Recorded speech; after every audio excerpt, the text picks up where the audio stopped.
dindoşların belə bir məşhur deyimi var. Qəzaya uğrayan təyyarədə ateist olmur.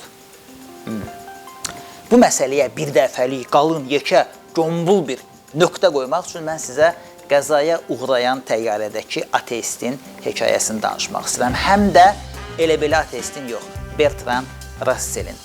Bertrand Russelli yəqin ki, xüsusi təqdim eləməyə ehtiyacı yoxdur. 20-ci əsrin fəlsəfəsi deyiləndə ağla gələn isimlərdən biri mütləq Bertrand Russell olur. Avropa fəlsəfəsinin tarixini yazan adamdır. Öz adı ilə bağlı çox maraqlı fəlsəfi konsepsiyaların, paradoksların müəllifidir. 1947-ci ildə Bertrand Russell bir elmi konferansda iştirak eləmək üçün Parisdən British Airways şirkətinin təyyarəsi ilə Osloya uçurmuş. Dənizin üzərindən keçəndə təyyarənin mühərrikinin biri ardınca o biri dayanır və qəza vəziyyəti, tam bir qəza vəziyyəti yaranır. Pilotlar çıxılmaz vəziyyətə düşürlər, qərara gəlirlər ki, təyyarəni maksimum yavaş-yavaş aşağı endirib düz suyun üzəri ilə uçsunlar və sahilə çatarsa çatsın, çatmasa da nə eləmək olar? Pilot əlindən gələni eləməyə çalışırdı. Təyyarə o qədər aşağı enir ki, hətta illüminatordan baxanda dalğalar görünürmüş. Bunu Bertrand Russell özünün xatirələrində, öz bioqrafiyasında yazır. Həmin hadisə doğrudan da tarixə düşüb. Niyə? 75 yaşlı filosof, yəni razılaşın, 75 yaş insanın artıq ahıl vaxtıdır, ölüm haqqında düşünən vaxtıdır, fikirləşirsən ki, əcəl bugün gəlməsə də sabah gələr, sabah olmasa bir gün gələcək.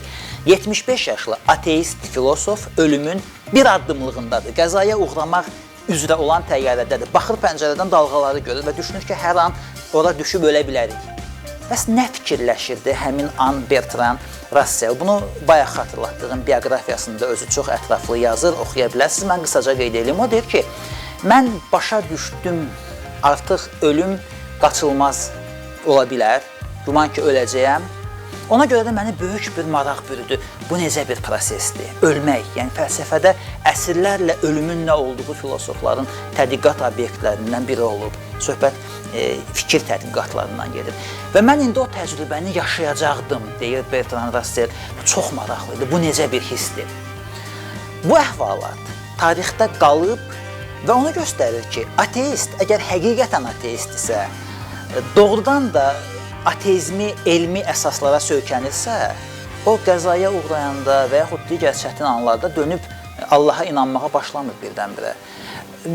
Ola bilsin ki, məhz bu söz deyilməyib, amma bu müsahibəni özüm oxumamışam. Amma bəzi kitablarda, elmlə bağlı, elm tarixi ilə bağlı bəzi kitablarda deyilir ki, müsahibələrinin birində Bertrand Russelldən soruşublarmış ki, həmin an nə düşünürdünüz?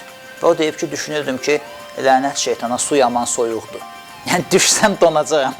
Yəni, real olanı düşünürmüş. Bu zarafatın mənası budur ki, hətta o anda belə real problem nədir, real xilas nə ola bilər, real olaraq sən nədən narahatlıq keçirməlisən, bunu düşünürmüş. Ağıllı insan belə düşünür. Bu hadisə bizə çox əyani şəkildə göstərir ki, ateist elə qəzaya uğrayan təyyarədə də ateistdir, ölüm ayağında da ateistdir və bu cür nağıllardan dindoşlar əl çəksələr, ciddi mövzularla bağlı düşünməyə başlasalar yaxşı olar.